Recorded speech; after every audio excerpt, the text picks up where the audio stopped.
जय श्री राम मित्रों। तो आज की हमारी कहानी है स्वर्ग का मार्ग। महात्मा बुद्ध के समय की बात है।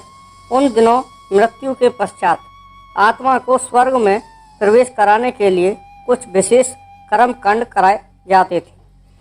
होता ये था कि एक घड़े में कुछ छोटे छोटे पत्थर डाल दिए जाते और पूजा हवन इत्यादि करने के बाद उस पर किसी धातु से चोट की जाती।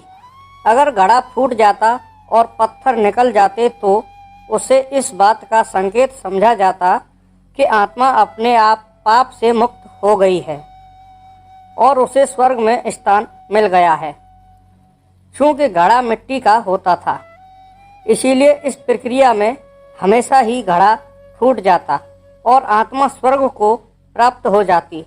और ऐसा कराने के बदले में पंडित खूब दान दक्षिणा लेते। अपने पिता की मृत्यु के बाद एक युवक ने सोचा क्यों न आत्मा शुद्धि के लिए महात्मा बुद्ध की मदद ली जाए। वे अवश्य ही आत्मा को स्वर्ग दिलाने का कोई और बेहतर और निश्चित रास्ता जानते होंगे। इसी सोच के साथ वो महात्मा बुद्ध के समक्ष पहुंचा। हे महात्मन, मेरे पिताजी नहीं रहे, कृपया आप कोई ऐसा उपाय बताएं कि यह सुनिश्चित हो सके कि उनकी आत्मा को स्वर्ग में ही स्थान मिले। युवक बोला। बुद्ध बोले, ठीक है, जैसा मैं कहता हूँ वैसा करना। तुम उन पंडितों से 2 घड़े लेकर आना, एक में पत्थर और दूसरे में घी भर देना। दोनों घड़ों को नदी पर लेकर जाना और उन्हें इतना डुबोना कि बस उनका ऊपरी भाग ही दिखे।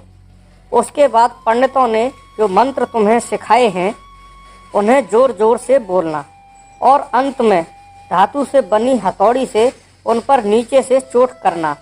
और ये सब करने के बाद मुझे बताना कि क्या देखा। युवक बहुत खुश था। उसे लगा कि बुद्ध द्वारा बताई गई इस प्रक्रिया से निश्चित ही उसके पिता के सब पाप कट जाएंगे और उनकी आत्मा को स्वर्ग की प्राप्ति होगी। अगले दिन युवक ने ठीक वैसा ही किया और सब करने के बाद वह बुद्ध के समक्ष उपस्थित हुआ। आओ पुत्र, बताओ तुमने क्या देखा? बुद्ध ने पूछा। युवक बोला, मैंने आपके कहे अनुसार पत्थर और घी से भरे घड़े को पानी में डालकर चोट की। जैसे ही मैंने पत्थर वाले घड़े पर प्रहार किया, घड़ा टूट गया और पत्थर पानी में डूब गए। उसके बाद मैंने घी वाले घड़े पर वार किया, वह घड़ा भी तत्काल फूट गया और घी नदी के बहाव की दिशा में बहने लगा। बुद्ध बोले, ठीक है, अब जाओ और उन पंडितों से कहो कि कोई ऐसी पूजा यज्ञ इत्यादि करें कि वे पत्थर पानी के ऊपर तैरने लगें और घी नदी की सतह पर जाकर बैठ जाए। युवक हैरान होते हुए बोला, आप कैसी बात करते हैं?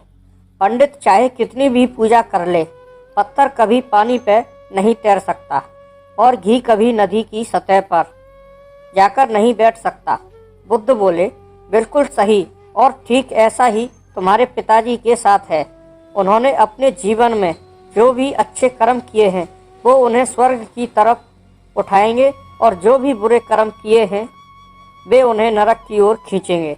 और तुम चाहे जितनी भी पूजा करा लो, कर्म कांड करा लो, तुम उनके कर्म फल को रत्ती भर भी नहीं बदल सकते। युवक बुद्ध की बात समझ चुका था कि मृत्यु के पश्चात स्वर्ग जाने का सिर्फ एक ही मार्ग है और वो है जीवित रहते हुए अच्छे कर्म करना।